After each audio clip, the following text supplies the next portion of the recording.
शिव है तेरा स्वामी। शिव को तो बता दे हमें, शिव की माया कण कण में। तू जहाँ पुकारे शिव है क्या धरती जगन में। क्या रचना है रचाई, शिव का नाम बड़ा सुखदाई। शिव का नाम बड़ा सुखदाई। हर हर महादेव भज प्यारे, हर हर हारे के सहारे। हर हर महादेव भज प्यारे, हर हर हारे के सहारे। शिव पल पल रहता सहाई, शिव का नाम बड़ा सुखदाई। शिव का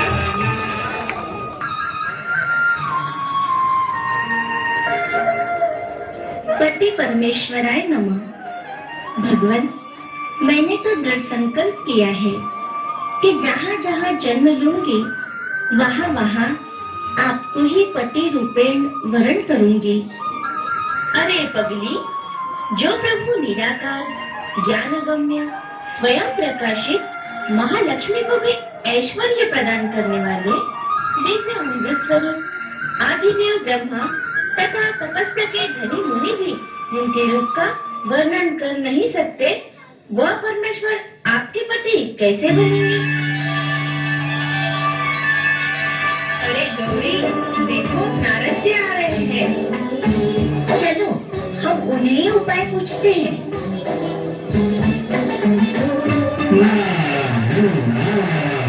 प्रणाम देव ऋषि, कृपया आप आसन ग्रहण करें। मुनिराज, गौरी की समस्या का समाधान करें। हे मुनि, आप सर्वोपचारी, ज्ञानी तथा शिव के भक्त हो, समस्त ज्ञानवानों के शिरोमणि हो।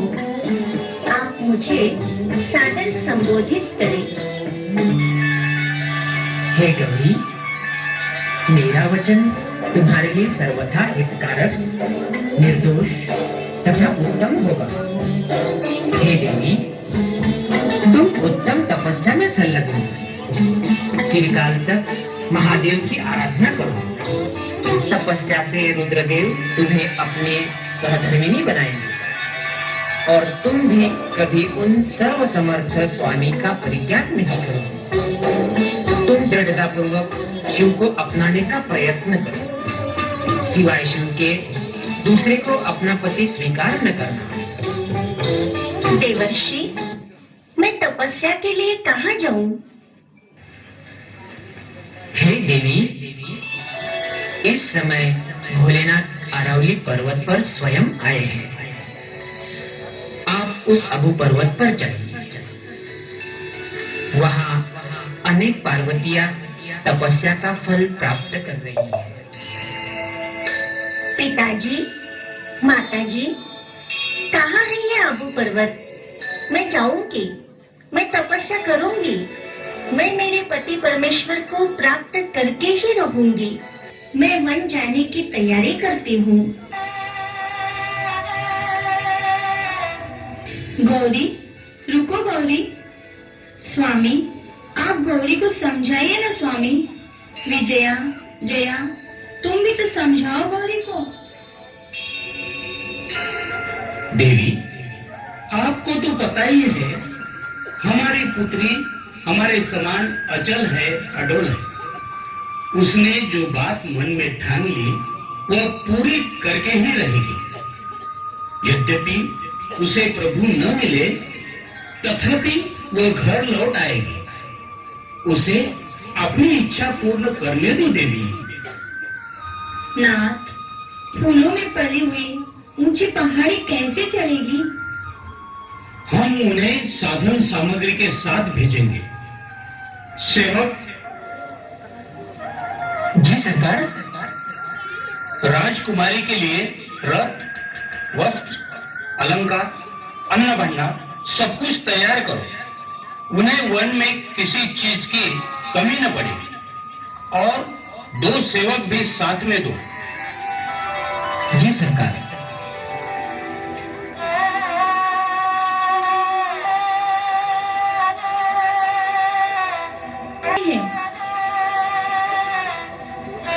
माँ, मनचाहा फल पाने के लिए मुझे इसी वेश में रहना होगा। अब मुझे तपस्या करनी है। तपस्या के दौरान ये चीजें वर्जित है। मुझे अपनी लक्ष्य प्राप्ति करनी है। जब मेरी लक्ष्य पूर्ति होगी, मैं आपके पास आऊंगी। आप विधिवत मुझे प्रभु को अर्पण करना। ठीक है बेटी, साक्षात प्रभु अगर तुम्हें मिल जाए तो हम उन्हें अपना दामाद स्वीकार करेंगे, लेकिन वहां तक तो आप रथ में बैठकर जाओ, सेवक तुम्हें वहां छोड़ आएगा। पिताजी, जब तक हम रास्ते की कठिनाइयों को महसूस नहीं करते, तब तक लक्ष्य प्राप्ति कैसे होगी?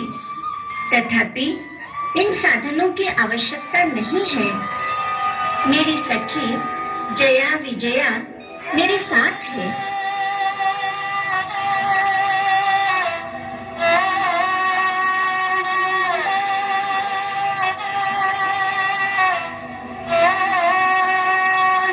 आप फिर पत्थर क्यों तोड़ रहे हो? अरे बेटी, मैं तो इसी से ही अपनी आजीविका निभाता हूँ। पत्थर तोड़ूंगा तब तो मेरा घर परिवार चलेगा। तुम तो बड़े खुश हो।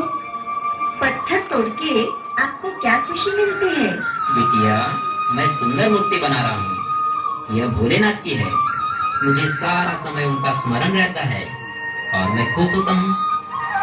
भाई, मैं भी उसकी ही तपस्या करने अरावली पर्वत पर निकली हूँ। मैं सफल जीवन का लक्ष्य प्राप्त करके ही रहूंगी। हे देवी, कहीं आप राजा शैलराज की पुत्री तो नहीं हो? आपकी परख सत्य है।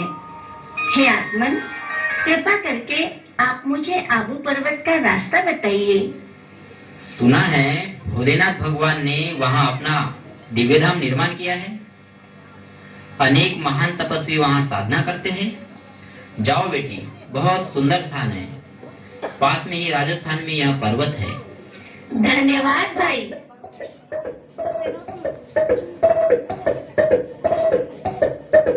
नमस्ते देव जी।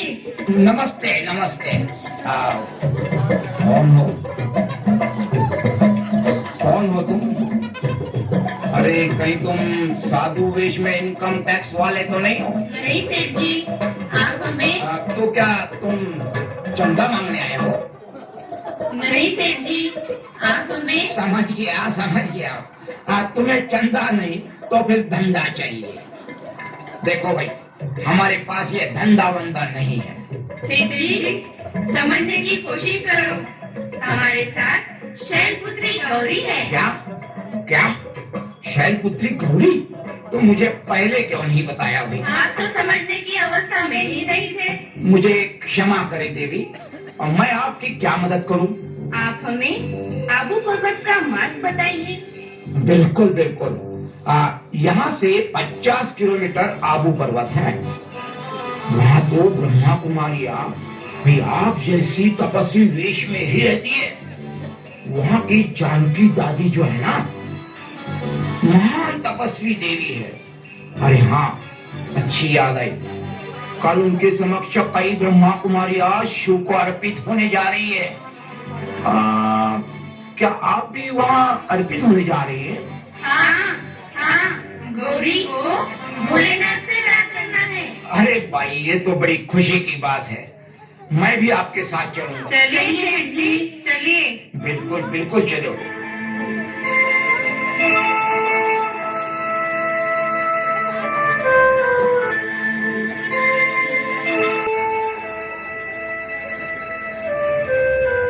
नारद जी ने कहा हुआ स्थल यही होगा।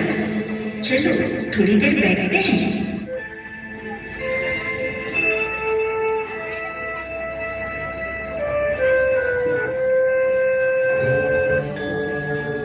हमने सुना है कि गौरी समर्पण होने यहाँ आई है। हाँ मुनिवर। गौरी बेटी, हट छोड़ दे। नारद ने अपनी माया से तुम्हारे सारे विज्ञान को नष्ट कर दिया है।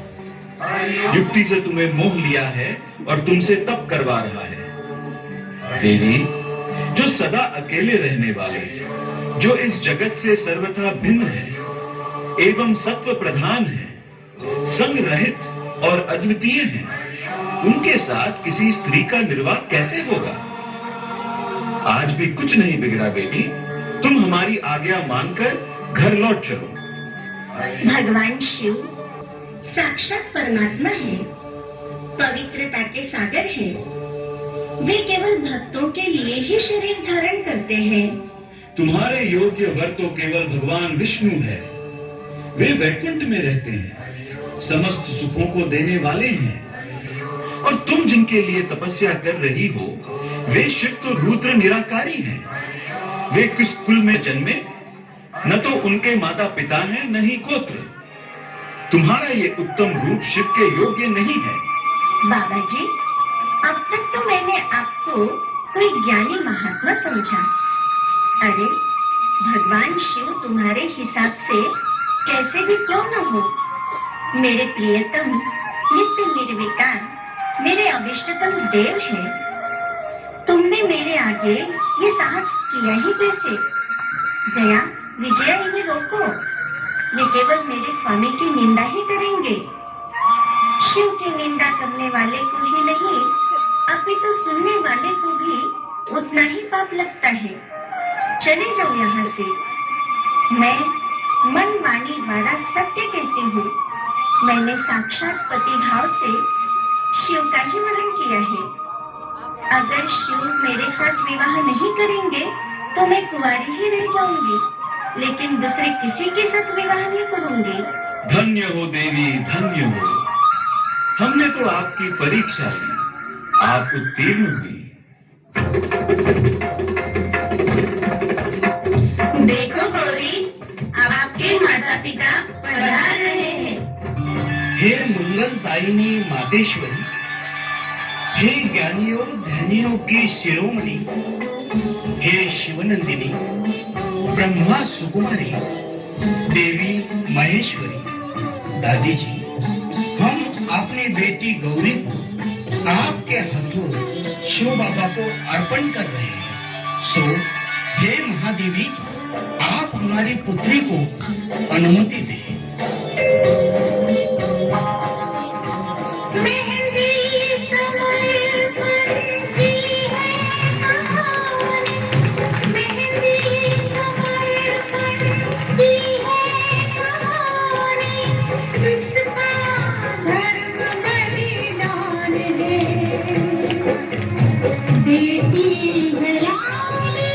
अपने लहू की मिटना ही